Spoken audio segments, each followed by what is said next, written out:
জাতি কেন কোরআন গ্রহণ করবে, এই জাতি কেন কোরআন শুনবে?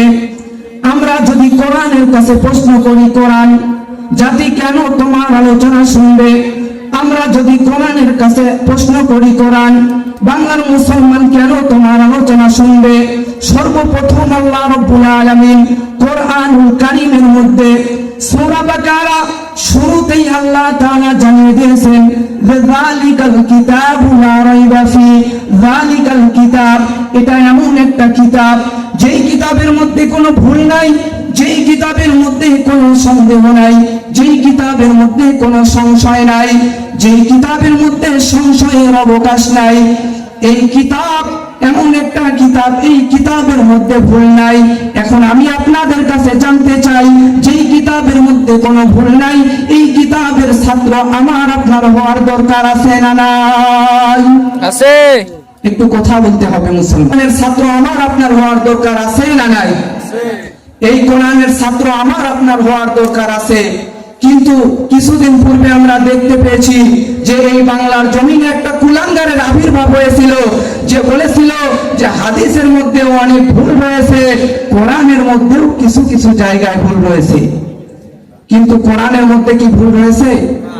না, এটা আল্লাহ তাআলার কথা যে কোরআনের মধ্যে কোনো ভুল নাই।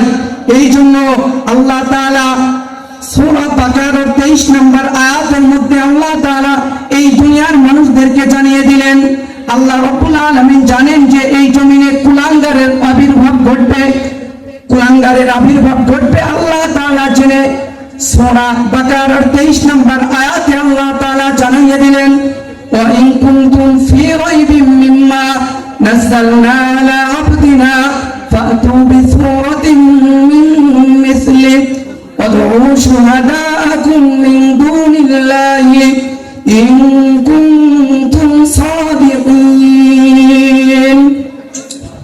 আল্লাহ তাআলা জানিয়ে দিলেন যে এই কিতাবের মধ্যে যদি কোনো ভুল থাকে, এই কিতাবের মধ্যে যদি কোনো সন্দেহ থাকে, এই কিতাবের মধ্যে যদি কোনো সংশয় থাকে, যদি এই কিতাব তোমরা মনে করো যে এই কিতাবের মধ্যে ভুল রয়েছে, তাহলে তোমরা এই কিতাবের মতো একটা কিতাব নাজিল করে দেখাও। এই কোরআন এমন একটা কিতাব, আল্লাহ তাআলা চ্যালেঞ্জ দিয়ে জাতির সামনে উপস্থাপন করে দিয়েছেন এই আয়াত, যে এই কোরআনের মধ্যে যদি কোনো ভুল থাকে, এটা এমন একটা কিতাব যে কিতাবের মধ্যে যদি তোমরা ভুল বাহির করতে পারো, তাহলে চ্যালেঞ্জ আমি আল্লাহ রাব্বুল আলামিন ছুড়ে দিলাম, এই চ্যালেঞ্জের মোকাবেলা তোমরা করে দেখাও। জানি আজ পর্যন্ত এই চ্যালেঞ্জের মোকাবেলা কেউ করতে পারে নাই, আর কিয়ামত পর্যন্ত এই চ্যালেঞ্জের মোকাবেলা দুনিয়ার কোনো মানুষ করতে পারবে না।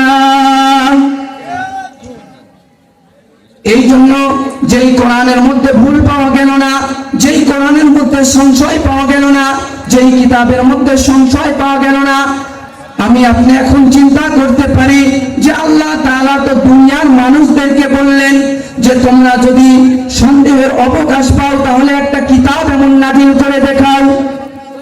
এখন আমি আপনি মনে করতেছি যে দুনিয়ার মানুষ ছাড়া যদি আল্লাহ তাআলা অন্য কিছুর সাহায্য আমাদেরকে নিতে বলতো, তাহলে মনে হয় আমরা একটা কোরআনের মতো কোরআন তৈরি করতে পারতাম।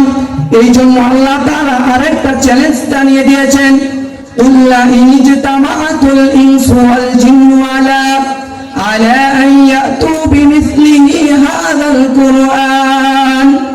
আল্লাহ তাআলা বলেছেন যে আমি আল্লাহ তাআলার সাহায্য ব্যতীত জিন এবং ইনসান যদি তোমরা মিলেও একটা কোরআন তৈরি করতে পারো, তাহলে একটা কোরআন তৈরি করে দেখাও। জানি কেউ কোরআনের মতো একটা কোরআন নিয়ে আসতে পারবে না, কোরআন তো দূরের কথা একটা সূরাও তৈরি করতে পারবে না। এই জন্য আমি আপনাদের কাছে জানতে চাই যে এই কোরআন আমার আপনার জীবনে গ্রহণ করার দরকার আছে না নাই? যেই কোরআনের মধ্যে কোনো ভুল নাই, যেই কোরআনের মধ্যে কোনো সংশয় নাই, এই কোরআন আমার আপনার জীবনে যদি আমি লাগাই, আমার আপনার জীবনে যদি আমি গ্রহণ করতে পারি, তাহলে আমার আপনার জীবনের ভুলও যিনি মাফ করে দিবেন তিনি কে?